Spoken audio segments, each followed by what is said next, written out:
কি গো? কি করছো? কি করছো এত দুপুরবেলা? ঘুমাওনি এখনো? লাঠি নিয়ে চলে এসছে। ও, বাতাবি পাড়তে চলে এসছো। বাতাবি পেকেছে নাই কাঁচাগুলো পেড়ে নিচ্ছ? পেকেছে? পারো পারো। ব্যাস, এই দুপুরবেলা ঘুমানোর নাম নেই, বাতাবি পাড়া হচ্ছে।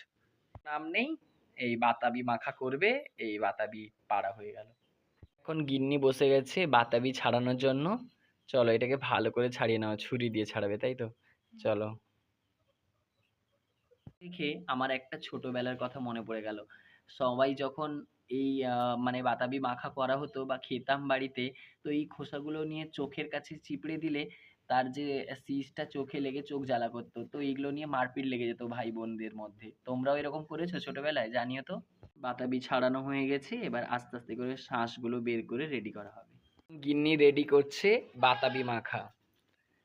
কি দিচ্ছ এতে? বিট লবণ। বিট লবণ। আর পাশে কাঁচা লঙ্কা রাখা রয়েছে। বিট লবণ আর কাঁচা লঙ্কা। আর এই দেখো বাতাবিগুলো কি সুন্দর লাল লাল কালারের। পুরোটা লাল নয়, হালকা পিঙ্ক টাচ।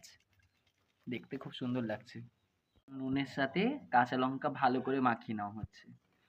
বাতাবিতে কাঁচা লঙ্কার গন্ধ থাকলে সেই লাগবে খেতে। ভালো করে নুন দিয়ে ভালো করে কাঁচা লঙ্কা মাখাও, ভালো করে মাখিয়ে নাও।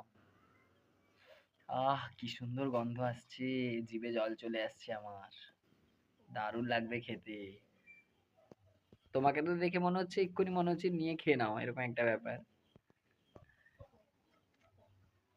হয়ে গেছে রেডি। এবার খেয়ে দেখো কেমন হয়েছে।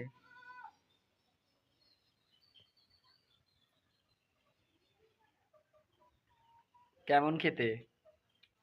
সেই দারুণ খেতে। মিষ্টি আছে। মিষ্টি আছে? বাহ। তো তোমরা চাইলে এরকম বাড়িতে বাতাবি মাখা করেও খেতে পারো। দারুণ লাগবে খেতে বাতাবি মাখা।